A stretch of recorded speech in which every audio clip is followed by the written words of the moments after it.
right, we all know about warranty nightmares. Automotive Warranty Network Incorporated. If your warranty process still involves sticky notes, tribal knowledge, and late night claims rejections, you're leaving money on the table. Automotive Warranty Network Incorporated brings clarity, compliance, and cash flow to your warranty game. They speak fluent OEM, and they've got your back. Hey, I want to encourage you to take a visit over to our partner, Target Automotive, target.com. That is great until you're drowning in it. Target turns that chaos into clarity with dashboards that actually make sense. Fixed ops leaders finally get what they need: real-time, drill-down insights without the spreadsheet migraines.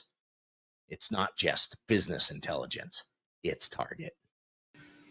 Welcome back to Fixed Ops Mastermind Podcast. Today I'm joined by Ansley Williams, who's the founder of Pacesetter Performance Consulting. Welcome to the show.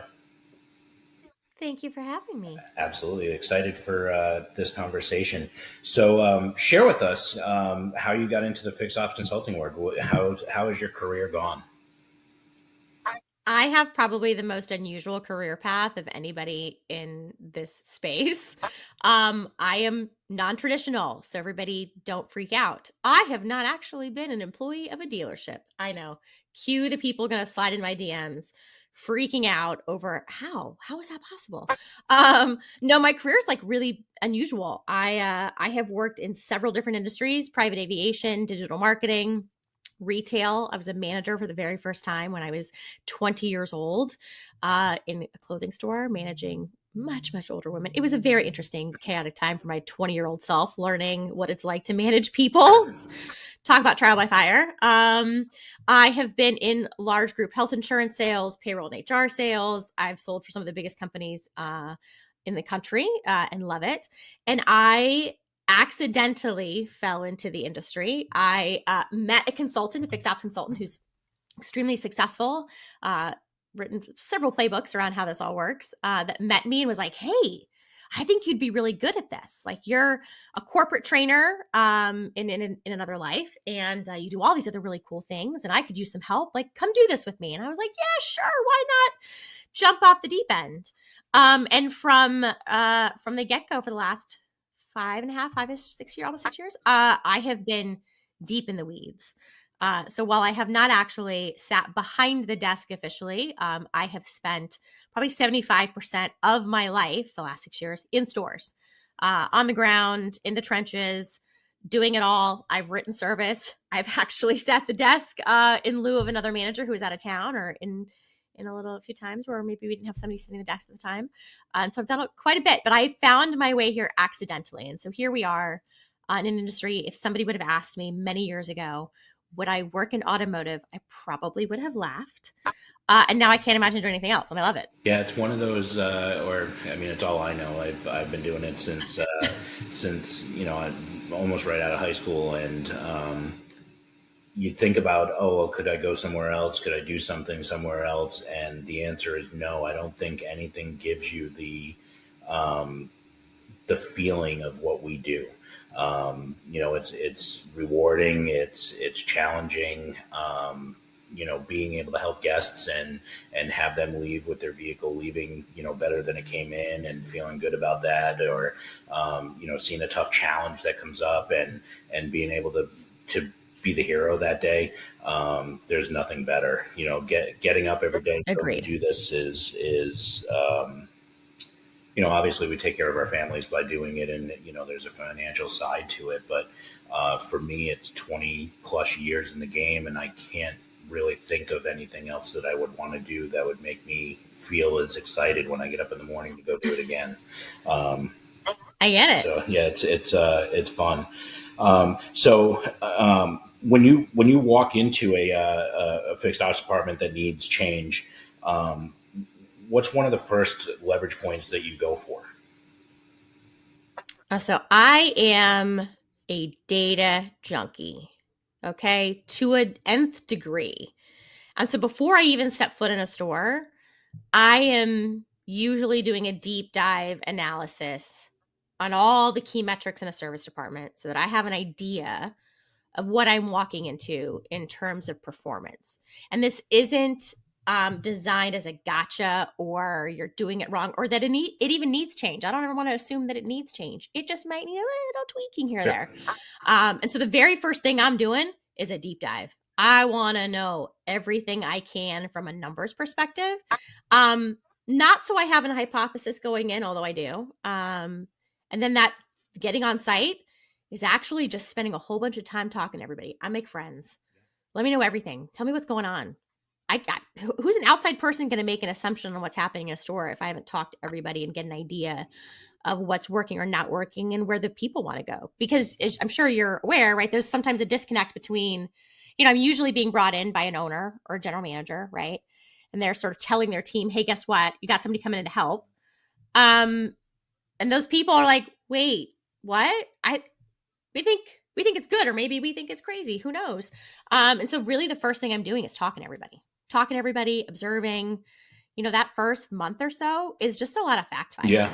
And seeing where everybody, you have to. Yeah, you got to see the path and see what everybody's looking for so that you can set the stage. So I guess, there's a lot of parts and service departments that, say that they're ready to scale, but, they're stalling.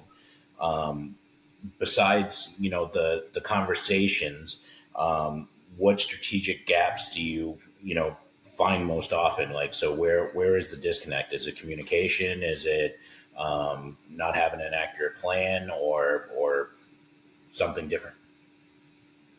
So I think it's a couple things. One of the very first things I find, and this might be a controversial topic, is a pricing problem. Okay. That doesn't mean prices have to be raised. Let me be crystal clear. It doesn't mean I raise prices, but we might find there are somebody set this price, and I'll talk maintenance. I'm a big maintenance girl. Air filters, cabin filters, wiper blades, spark plugs. I'm not talking fluids, though they have their place and we certainly use them, but where possible, all OEM stuff, right? But like, pricing is wrong. Pricing is done to a disservice to the dealership. Maybe it's not being fair to customers in one way, shape, or form. Parts is doing their thing. Hours are kind of crazy. So foundationally, there's a break, and it sometimes is because we might have had a different manager 3 or 4 years ago, or a vendor came in and set the pricing and nobody talked about it. Now here we are, and there's just usually a flip flop, right? It's not quite done right, or it could be better, or it could be more profitable, one way, shape, or form. And then there's a foundational piece missing. So maybe it's process, right? It's people and process. And how people are doing that. And so I often caution stores when you're ready to grow and scale, maybe you want to spend a bunch of money in marketing and how to get more people on the service drive. If you don't have the process dialed in for when your customers show up on the drive, you've likely wasted probably a little bit of money in marketing. You're not going to get the ROI that you could. Your experience with your customers may not be to the level that you want, and it might backfire. And so really, I'm going to right-size pricing. I'm going to look at your process and figure out how it's working and what's could possibly be tweaked and better from a customer experience perspective and your people. And let's get really rock solid in the basics. We're talking like basics. Are we doing walkarounds? Are we doing MPIs? Are we doing video MPIs? Like all of the things that we should be doing at a base level. And how do we really make sure that those are rock solid? Then we can talk about scaling. But if you scale and you don't have that foundation built, I've watched it. It starts to you might grow real fast and then you start to crumble and then you're trying to like regain ground, and it just doesn't go as well as it could if you didn't have the foundational piece. So I'm obviously going to fix pricing because it's important, and then I'm going to work very heavily on the foundational pieces so that when you do grow and scale, it sticks. Yeah. So do you find that the foundational piece, do you find, I know for me, anytime that I've been trying to grow or move to the next level, making sure the team understands what we're doing, how we're going to do it, and what the game plan is. And then, getting the buy-in and also listening, right? So I think a lot of times when you talk about, hey, we're going to do this to scale up, whether it's, changing appointments or, adding appointments or whatever. The first thing they say is, yeah, but we're struggling to finish the ones that we're having, or, my days are already kind of crazy or whatever. And in theory, when we look at it, it's how are you managing your time? Or what tools am I giving you to give you the time that you need to be able to successfully move forward? So are you seeing that the dealers that are having the most success are finding tools and ways to be able to make the admin side of what our teams are doing better, to help scale and obviously profitability. Quick break in the action. Let's talk parts. Yeah, that corner of the dealership most people don't look at until there's a fire.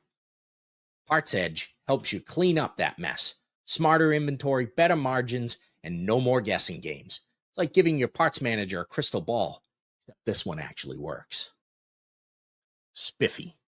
You can manage your mobile appointments, optimize your service routes, track inventory, and process payments, all with Spiffy, and you can learn more at spiffy.com. You ever wish you could inspect every car like a tech with X-ray vision? UVI is like an MRI for your car. UVI doesn't miss a thing. Scans the tires, the underbody, body panels, and wheels for scuffs in seconds, giving your team instant, actionable intel without slowing down the lane. That's not the future. That's UVI, and it's live in stores today.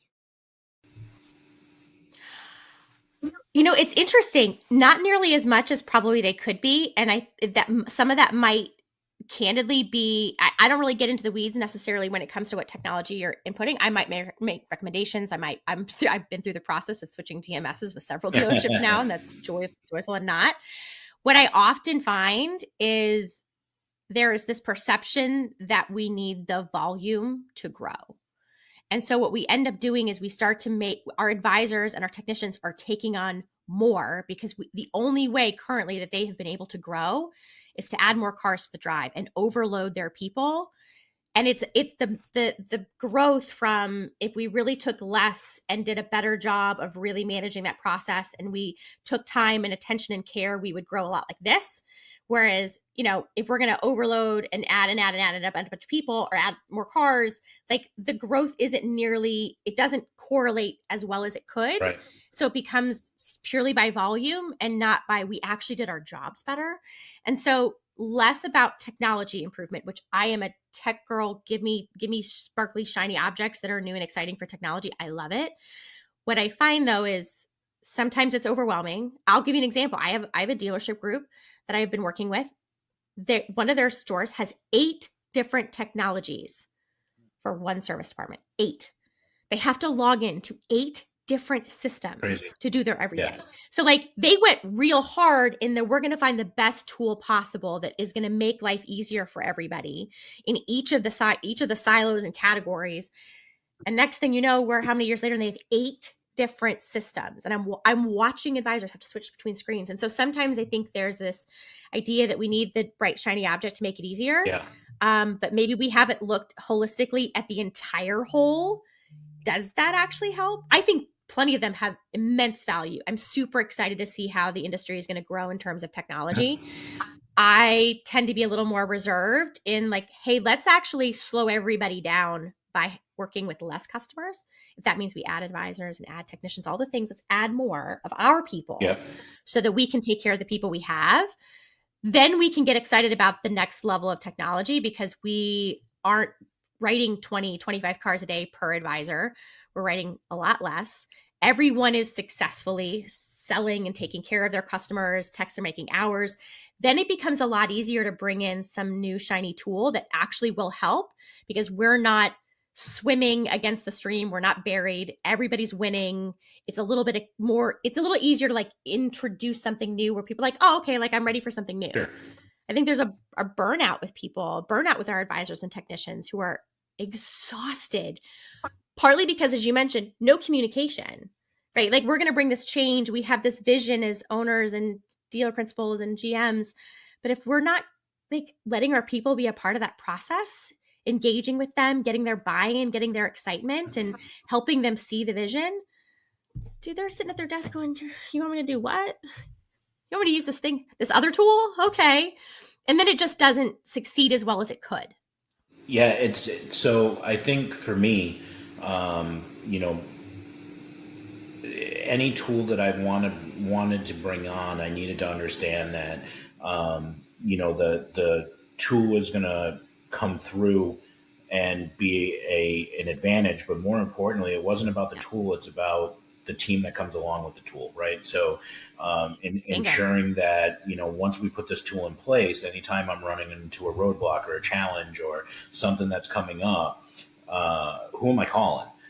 Because how many So how many important. times are you having an issue with the current tool or whatever it may be, and you have to call a support team, and then they have to upgrade the ticket or whatever else, right? So Or you get a chat bot. yeah. So I think the key to me is if we're going to bring on a partner, that partner needs to be just that, a partner. They have to be just as engaged in me Yeah, winning as I am in them winning. Um, 1000%. but also understanding that a lot of these tools now are not technically tools; they're actually another employee, right? So no matter how you're They can looking be, at yeah. it, but they need to be managed.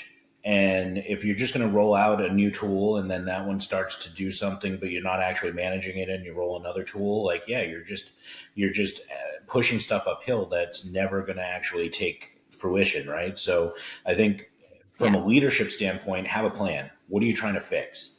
And let's come up with the solution, but you need to break it out periodically as you get one thing up and rolling and get it to a good point, then bring on the next piece, right? But realizing that all these things have to be worked. They can't just be a set Yep. it and forget it type of thing, right? So for me, that's how I've done it, and making sure that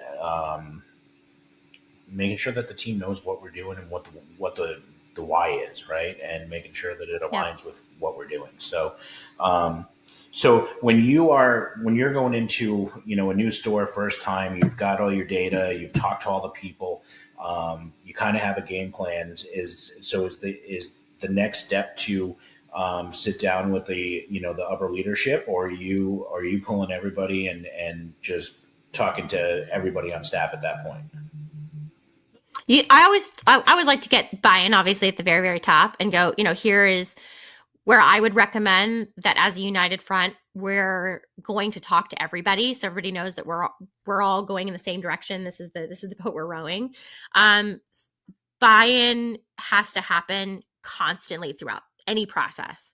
You introduce a new tool, you got to keep like talking to your people and continue the process of getting the buy-in for as long as you use it. Like, Sure. it doesn't just end just because we put it in place. And so I start at the top, make sure everybody is in agreement that we're still aligned in the things that we want to achieve. Does this sound right?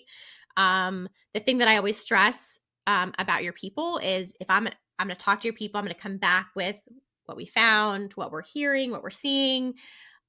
Be open and receptive to what they're saying. And if you're going to ask your people their thoughts and opinions and what's working or not working, and then you don't do anything with that information, like, trust starts to erode. And I'm sure you've seen it in your many years in the industry. Like, it starts to erode. And so if you're going to do it, do something about it. And then really it's talking with the people, and then we kind of get to work, and it's hands-on, deep in the weeds. We're going to look at your service drive process and make sure it's an easy experience for customers. We're going to do a lot of fun and games, because heck, that's enjoyable. And we're going to do a lot of high-fiving, and we're going to put in minimums in place because we need to, but we're going to do coaching along the way. Like, everything is about really enhancing the people's experience, customers and employees, because it's got to be good for the business. It's got to be good for your customers, and it really should be good for the people that work for you. And so as long as those three things are being sort of held at the core of everything that we're doing as a group together, life gets a lot of fun. But it's a process, and it's a lot of conversations, and it's a lot of buy-in that just has to keep going. So for me, yeah, I mean, for me, it's the constant support of your team, right? So making sure that they know that they're supported. So you find yourself in stores and just jumping in, working with the customer, making sure that everything is running the way that it should. What would you say? Obviously, with you starting the conversation saying, "Hey, I've actually never been employed by a dealership, but man, I'm a student of the business." I'm also a customer. For sure. Decades of experience Absolutely. taking my car Yeah. into Yeah. So service. that perspective it's a different perspective, right? It's a perspective where we don't think of it that way, right? So a lot of times you talk about you make a change to the setup of your service drive or something to that extent. Mm-hmm. And for us, it's normal, right? Because we're there 5-6 days a week, whatever it may be. But even a customer that's been coming for 20 years, when you make a change, they don't know what to do, right? And now the walls go up, and you're like, oh man, Yep. what do I, what do I do? Yep. So trying to make sure that the guest is seeing that you're engaged in that and saying, hey, we made some changes, let me show you around, or whatever. Yeah. So I think, finding a way to have cool treats in there, dog treats, whatever, As my dog's barking in the background. just All different right. things to ease the pressure of the customer coming in, because it's not a comfortable place to be, right? We don't want to be going for service. No. So, Immediate anxiety. yeah. Immediate. I still get anxious, and I know what I'm doing, and I take my car to a new service department, and I'm like, do I get out of my car? Do I wait in my car? What's the process? What's happening? Oh, you're taking my car back to the shop, and I don't know what's going to happen. Am I going to get this giant bill at the end of it? Like, even today, I still get nervous. It's funny. Yeah. I mean, from the service side, I guess for me, I guess it's easy enough because I just drop the car. I just drive the car into the lane and go to my office. But buying a car, buying a car is still just one of those uncomfortable things that I have to do. And again, even though I'm in the game and I've already looked up the car that I want and I know what I'm going to buy in finance and everything else, it's still just, it's not the easiest thing for us to do. And I think, the great stores are finding a way to be able to streamline this and communicate it better, and be able to get more information out to, out to our guests. And I think as we continue to progress and work together, I think that we can really change the way that we've been doing business. So do you find in the 5 or 6 years that you've been in the field now in the automotive side, how much change do you think you've seen? Like, so what are the biggest changes that you've seen on how Fixed is operating now? I feel I'm a little siloed, right? Because I'm going in specifically to my clients, and it's very intensive of an experience. I'm basically on site 2 to 3 weeks a month per, during the length of my life. And so maybe I feel a little bit siloed. So I feel like the change I'm seeing in my client base, I'm going to go off of my client base, not necessarily what may be happening in the industry at large, although I pay attention to it. I can speak from my own experience. I am starting to see a shift to, the more technology. How can we better serve our clients? How can we better serve our people? What tools and resources are out there to make that easier? The big shift that I personally am continuing to try to hammer home for my clients and the industry at large, and you said it earlier when you're talking about buying a car, the communication aspect.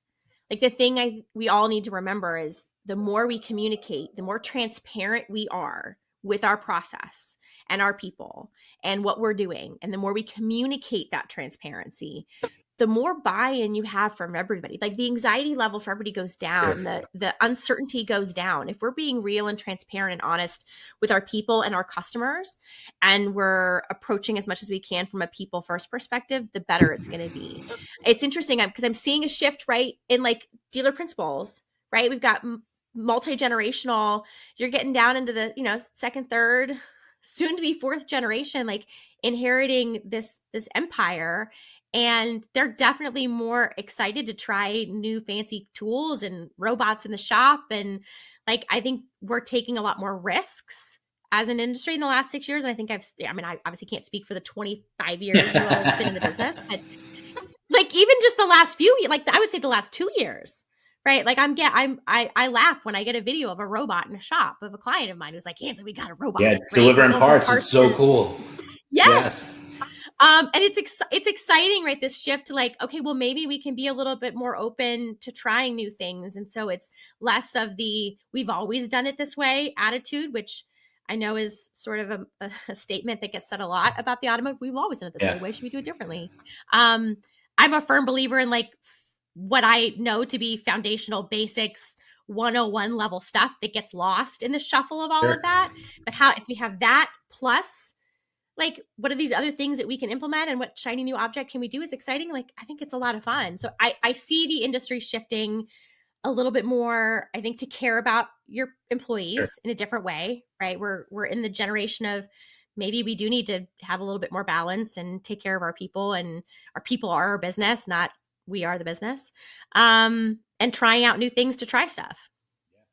For me, it's, legacy employees equal legacy customers, and it's not about the home run or the big sale that we made out front, or hey, this customer ended up buying all this customer pay work and everything else. And although those are fun at the moment, is that customer ever coming back?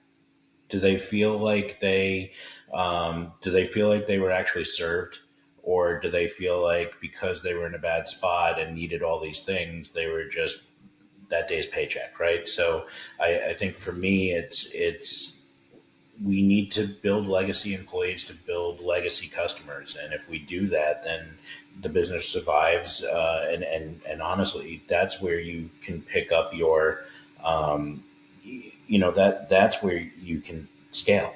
Yeah. Scaling is by taking care of every customer as if you would your own, right? So, Yep. it's not necessarily about selling a repair, or you'd mentioned fluids. It's not about, the service of replacing fluids. I mean, Yeah. people know that fluids have a time, a time frame, right? So, at the end of the Do they though? Not all your customers do. well, I mean, in life, right? So, I mean, in life, they know Yeah. they know things about maintenance. Self maintenance. You go to the doctors or whatever it may be, or you go get your hair cut, and you have to do that so many times. Me more often than you, most likely. But like, so the idea of maintenance isn't new, but the idea of what comes along with the maintenance can be. If you're not promoting it, if you're not Yep. promoting the things that come along with the service is great, but it's what's making the vehicle better. But what comes along with it? Is there protection? Is there this? Is there that? Yep. You know, Education. yeah. And I think, over the last 5 years for me, the demands of the OEM have gone up. That the Yes. things that we need to do to be able to get a warranty claim approved and paid for have changed, which has added more. Exhausting. It's added more challenge to our technicians and our advisors, and I mean, to an extent, even our parts department, right? So, in reality, what I've seen is an already challenging position become more challenging because of more administrative things that have to happen in repair. That we need to find solutions to be able to help reduce that, so that our people can be doing the greatness that they are, which is communicating, right? So, Yeah. um, Yep.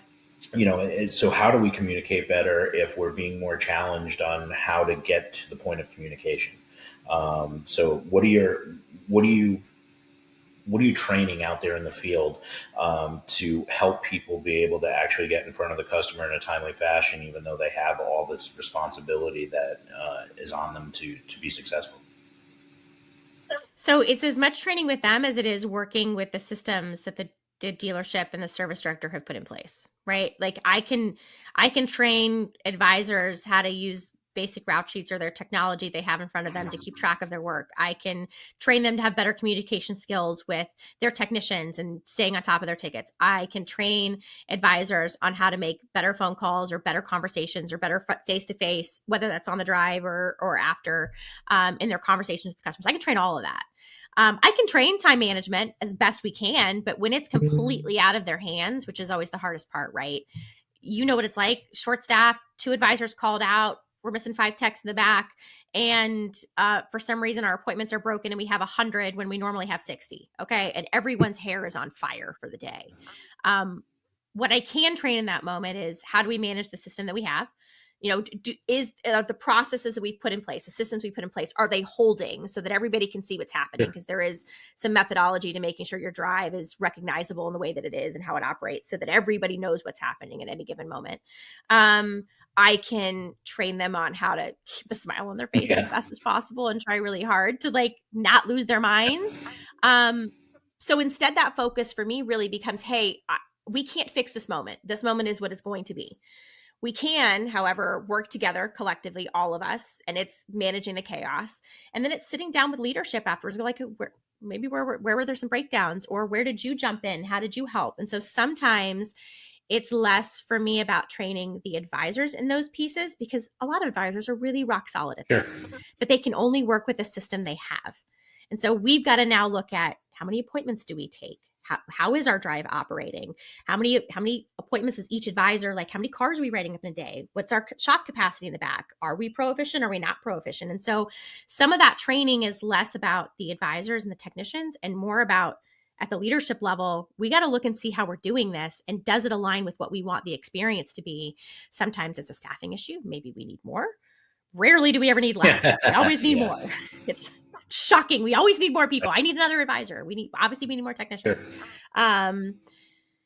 Yeah. So I'm like, yeah, I can do as much as I can to train that. But if an advisor or a technician can't control the system that they live in, my best advice is that to them usually is, during your one-on-ones, you need to be open and honest with your communication. If you see a problem, you have to speak up, and you have to feel safe to say, hey, this isn't quite working. We're busy fostering an environment where technicians and advisors should feel safe to come to leadership and say, hey, I've got this idea. Hey, I've noticed this thing. Could we try this differently? And so much of what I'm doing now is working with the cultural shift. And how do we create this environment where everybody can come talk about the stuff and get better, and not be afraid to speak their minds, and have leadership listen and go, okay, well, we can't change that because here's the reasons why, but maybe we could try something different. And so it's nuanced to each dealership, right? But like a lot of it is really the cultural shift with trust and communication. Absolutely. Any time that I would say, anytime that I've been in a director's role where I have the responsibility of every employee that's under my umbrella, as well as their families, and making sure that they have the opportunity to be able to take care of their family and have a place to live and everything else. Hopefully, go on vacation once a year or more. Maybe twice or three. Come on. More because with legacy employees, they get more vacation time, so that's great. But for me, it's always letting the staff know that, hey, listen, this isn't just a one-way shot. Like, I'm not the one that's going to call the shots. I'm not the one that's fixing any cars. And I can go, I can go help a customer. I can go serve a customer. I can go at the end of the day and provide a discount for you. But like, I want to empower you to understand that, I trust you. I trust you to make the right decisions for the store. More importantly, let's try and make the right decision for the guest. And sometimes that decision is that we're going to do everything we can to help with trying to get something approved or whatever it may be. And maybe we fail at that. But at the end of the day, if they leave knowing that we've done everything we can to serve them, we're great. But when it comes to the employees, if they're not helping us to understand where our weaknesses are, and also the positives, right? I want to hear the negatives and the positives. When I'm walking around in the morning saying hello and asking how everything is and how are the kids and what was soccer like last night or whatever, if there's something that you're seeing that we can make ourselves better with, I want to know. So from a standpoint of you being quote unquote an outsider, eventually you become part of the team because you're there long enough to be, to be part of the team, and they look forward to you coming in.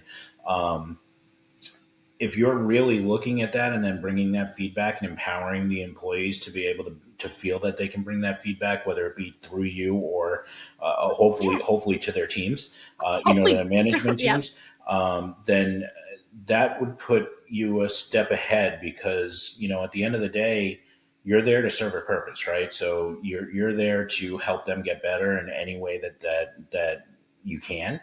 And I think the best way is to listen to the people, because they're going to be more truthful in a lot of cases. And it shouldn't be this way, but they're always going to be more truthful from the person coming in, right? That new shiny tool that comes in. They're going to tell you exactly how they feel about it, the positives and the negatives of the last tool. Or if from a consulting side, they're going to tell you what they're unhappy with or why they stay there or whatever it is. And, telling them, hey, you can talk to me whenever you want, and I'll make sure that I have your back. We'll get your voice heard. But to tell them, make them hear your voice, make them listen, make them listen to what you're doing. What you're doing. Yes, they sign your paycheck and they provide you employment and they provide everything else. But at the end of the day, you provide them income and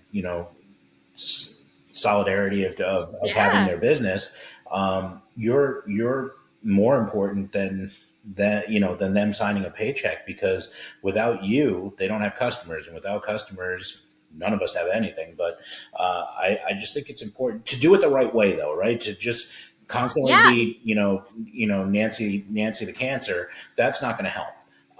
But if you go in there and you're productive and you have a real reason, one of the things I say is, listen, if you're going to come in with a complaint or a concern or anything else, come in with a solution.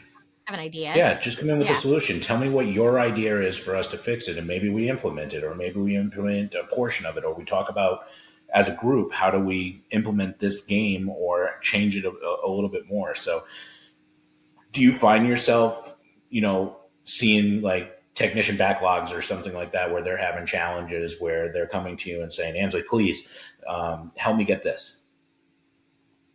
Yes, often. And when I see too much of it, when there's too much of them coming to me and we're not seeing change, that's a real conversation that has to happen at the top. Yep. Like, hey guys, I'm certainly not helping in this situation, because the more they're coming to me and the more nothing, and I'm not the change agent, right? I'm here to help and support. I was brought in for a reason, right? But I want to be a conduit to eventually build those relationships directly, so that I'm not in the middle. And we need to work together to, like, it keeps coming up. I'm also somebody once taught me facts versus feelings. Yes. And so when I start to see trends that happen a lot or complaints that happen a lot, we'll run experiments. We'll test it. We'll track it. Yep. And then it becomes very easy to sit everybody down in a room and go, okay, so I've heard this now for the last 2 months. It's been the same consistent complaint that advisors aren't getting tickets back to the shop. And advisors are telling me, well, the ticket just sits at dispatch and technicians aren't flat. Like, we've all heard it, right? We decided to time it. We took an entire month in one store and timed everything. It was in a spreadsheet. The dispatcher was like, I will log this. We'll check Reynolds and Reynolds for the times that I don't remember. And we ran an experiment. We had advisor names, technician names. We had technician issues, advisor issues. We literally at the end of 30 days could go, okay, so facts versus feelings. Here's really what's happening. Here are the trends we're seeing. Oh, that thing you said about the so-and-so who can't sell, and hey, this technician, it was all right there in black and white. And what was really happening was somewhere in the middle, not one way or the other. But it allowed everybody to have a much more open conversation. So facts versus feelings, let's be real about it. And it's okay if you don't have a solution. You need to be open to a solution. Right. If you've got a complaint and you don't know how to fix it, you're like, I have no idea how it gets better, but I'm open to try absolutely anything at this point. Yep. I'm willing to go all in and give it a shot and not be, the negative Nancy in the corner. Yeah. Sorry to the Nancys in the world, right? Very sorry for that. Facts versus feelings. Like, let's be real about it, and let's be honest. And I'm really fortunate that in the last 6 years, the clients that I've had the pleasure of working with, and the stores I've had the pleasure of evaluating, whether I end up on site doing stuff, I get to meet a lot of really cool people in this industry. I've not so far had to work with anybody that doesn't value their people to a great degree. I wouldn't work with a store that doesn't value their people and what their people have to say. I think sometimes I feel like sometimes like I'm a mediator. Yeah.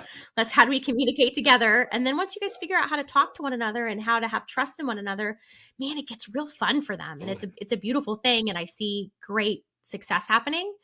You got to be careful that I know you talk a lot about like the legacy employees. At some point though, those legacy employees, they move on to their next thing, and you have this gaping hole. And so I always encourage, and I'm really lucky I have a store that's doing this in a beautiful way, but like, how are your legacy employees helping build the next legacy employee? 100%. For everybody. Yep, absolutely. And I've got a store that I was just literally there last week. I still have goosebumps talking about this particular technician, master level technician, went to the general manager and the service directors and said, hey, I've got an apprentice tech assigned to me. He really would like a couple hours after hours for me to work with him on stuff. I was doing that this week, and it occurred to me, why don't I just create a class that I teach 2 nights a week that's open to anybody? Could I use the conference room? And he said, well, yeah, sure. Okay, cool. Yeah, whatever you want to do. 2 weeks in, they're going into this classroom to see what he's doing, and he's got binders and handouts, and he's like, I'm going to get every apprentice and express loop tech that's taking the ASE in January to pass it. He teaches a new class every single night that he does this. He preps the night before. He comes in at the beginning of class. I sat in on one of them, like in the back wanting to sob, because like, how cool is this technician? He's got an RO documented from start to finish on his entire process. He's like, I'm going to teach you to be diagnosticians. I'm going to teach you the right way to do this. I'm going to invest back in you, because this is the legacy. This is the future. All on his own. I mean, he was buying kits and tools and things for this classroom, like out of his own pocket. Obviously the dealership's like, dude, we'll pay for it. What are you doing? Right. This is so cool. He brings snacks, and he has a full classroom.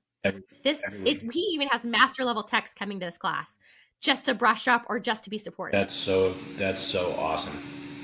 That is like, awesome. But when you build that kind of culture where we're like, hey, if you have value to bring, we value you, and we listen to you, and we want you to do something really cool, and we're open to whatever your ideas are. And so when you can build a culture where everybody wants to see everybody win, and we're not competing, we're instead like, how can we teach each other?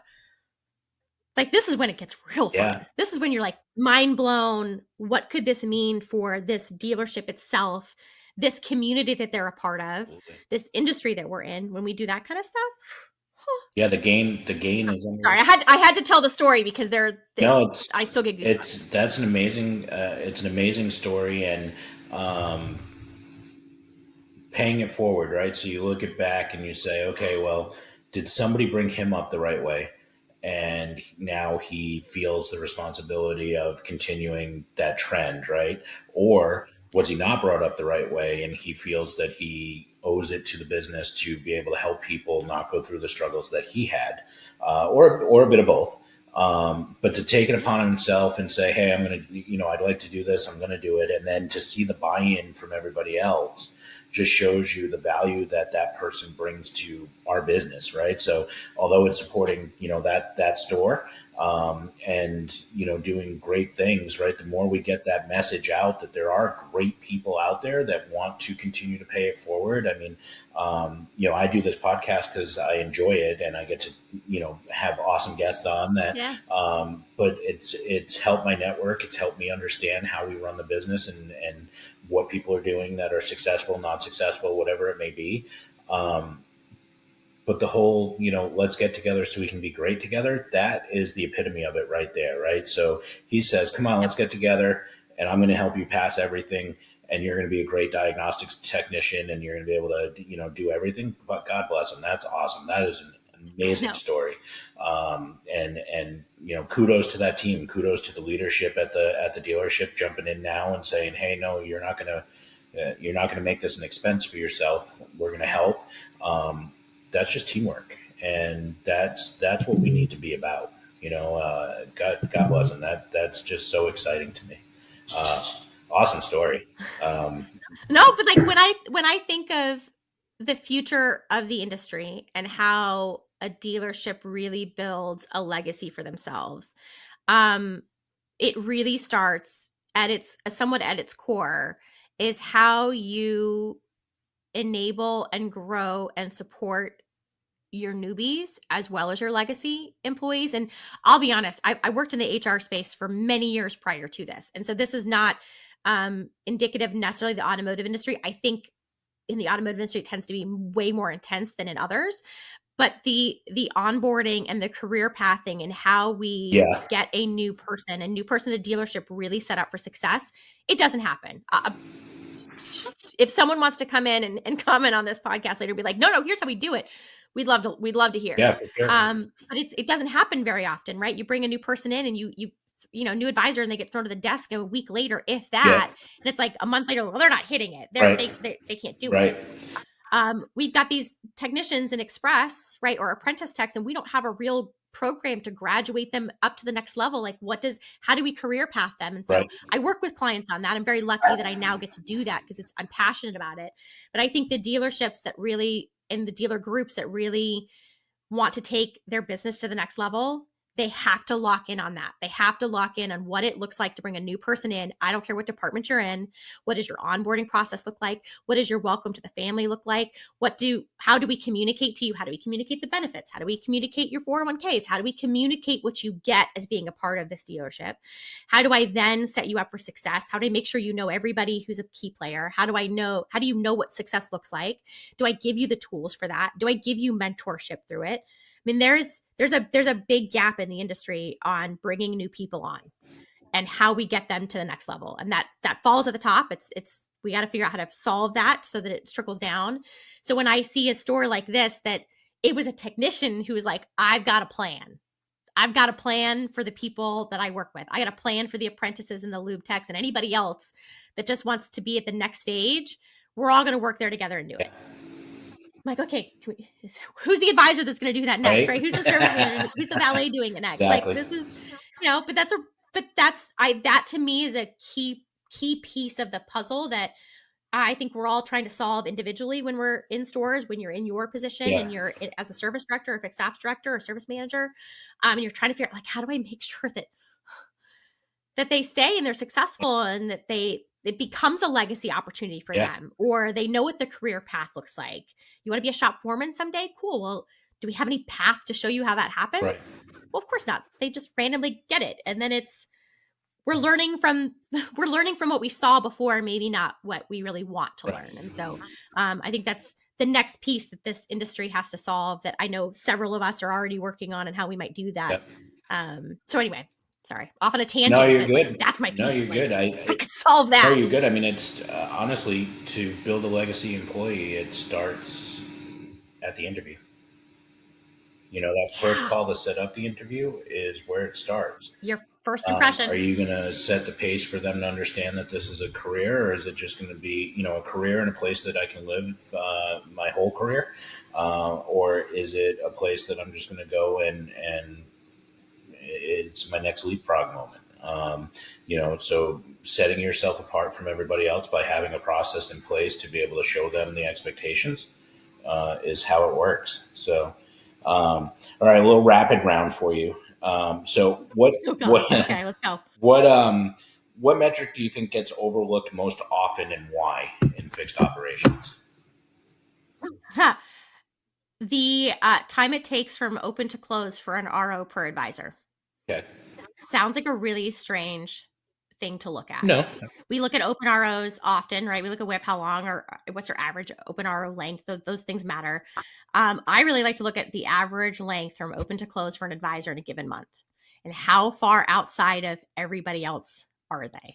Okay. Because sometimes you find in the mix that there are a couple that are substantially or far enough outside what everybody else is that you got to go figure out why.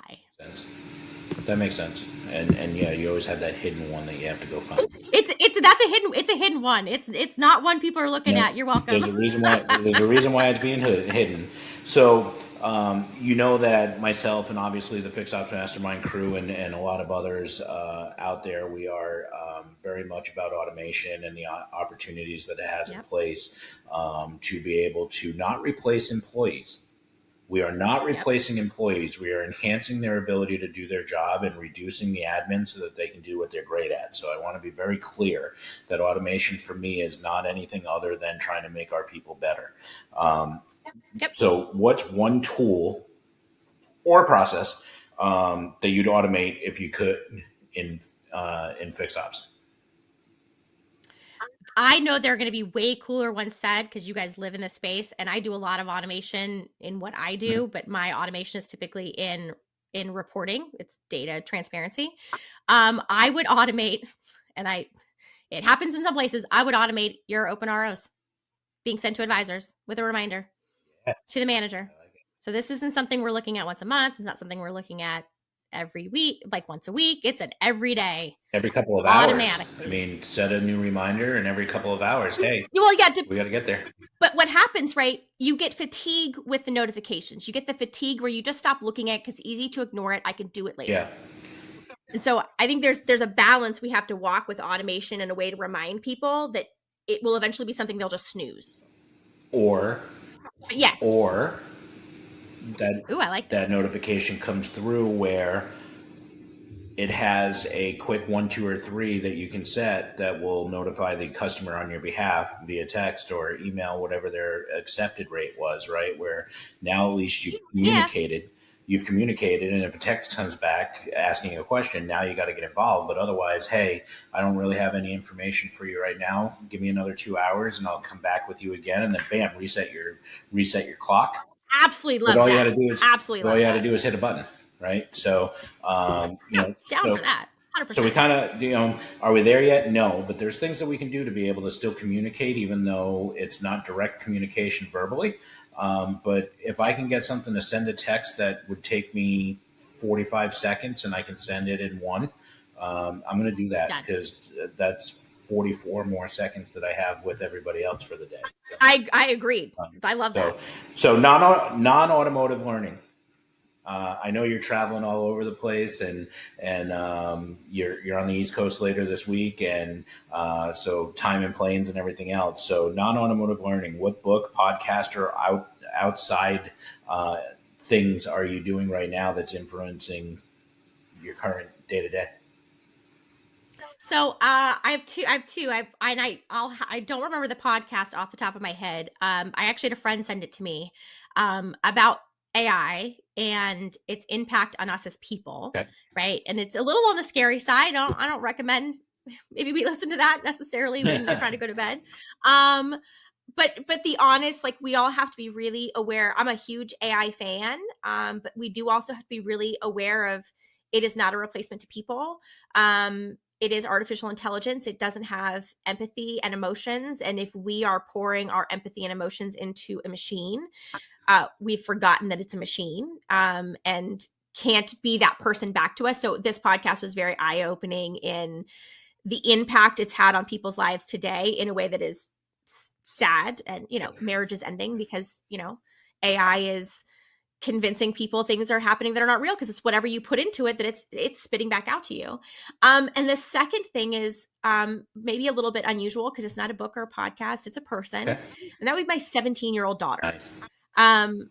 I have the coolest kid on the planet. I love her to death. She is a Gen, are they Gen Z? Who knows what? She goes, don't call me Gen Z, Mom. It's very weird. Yeah, she's like, that's very millennial coded of you, Mom. But there is, for her anyway, there is this black and white, a little bit idealism in how things should operate. And they believe like in fairness and things should be like, what do you mean you just let that happen to you? That's not okay. That's a boundary. Say no. And so, I talk a lot about my work. I'm a single mom. I come home, I tell her about my day, I tell her about who I'm working with. She knows who my prospective dealerships I'm trying to do business with. She knows exactly who my clients are and by name, who the service managers and advisors are. And I'll share stories with her. Like, we sat randomly and recorded a podcast. It will never come out, by the way. It's not real, but like, we sat around and chatted, and I recorded it because I was like, this is kind of cool, about some of my experiences in the industry as a woman and what that looks like. And I'm like, I don't want to jade you with this process. Like, I don't want to like convince you that this is what happens is okay. And like, sometimes we just have to grin and bear it. But like, you're so like, she's like, that's not how it should be. And you need to go to that. You need to do this, and this, because you're worth that, Mom. And like, you're there to protect people and you're there to better people. And don't let somebody do that to you. And I'm going, did my 17-year-old just school me on what I should expect out of the world? Yeah, and I agree with her. I agree with her. These kids, I have an 18-year-old and my daughter's a sophomore in high school, and I have conversations with Cam, and he's a freshman in college now, and we have these conversations, and they're like adult conversations, and there's a lot of times that I'll tell him, hey, I'm thinking of this, or I'm thinking of trying this, or whatever. And, he's going to school for accounting. So that's fun because we're both pretty decent at math, but they're not afraid to tell us exactly what they feel. And when they don't think something's right, and, for, women in our field, right. For me, it's always been whoever the best person is for the position. And that doesn't mean performance wise. Are you the best person that fits our culture, that does what we need to do? Um, Yeah. it doesn't matter, male, female, and none of it matters, right? Just come in and let's do a job together and put the best performance we can out there. I can tell you some of the best leaders that I've learned from and continue to learn from. I mean, you, Kaylee, the list goes on and on, right? Just uh, badass women, right? And Yeah. Yep. and your daughter is 100% right. Don't accept it. If there's somebody out there now that doesn't believe that you're the best person for the role,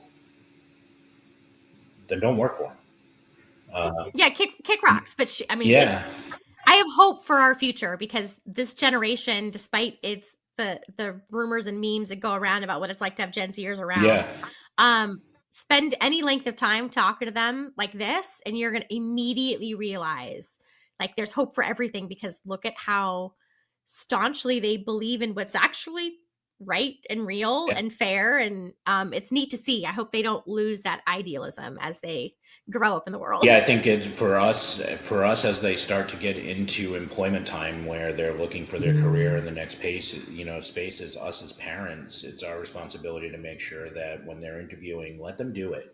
Like let them go through their process, but have them feel comfortable enough for you to be able to tell you about the situation and then be able to ask them, hey, what did you feel positive? What did you feel negative about? What do you think is whatever, and help them through. But it is exciting because for a period there, I will tell you that I was very afraid if Cam became the president or something. I didn't know what that was going to look like, but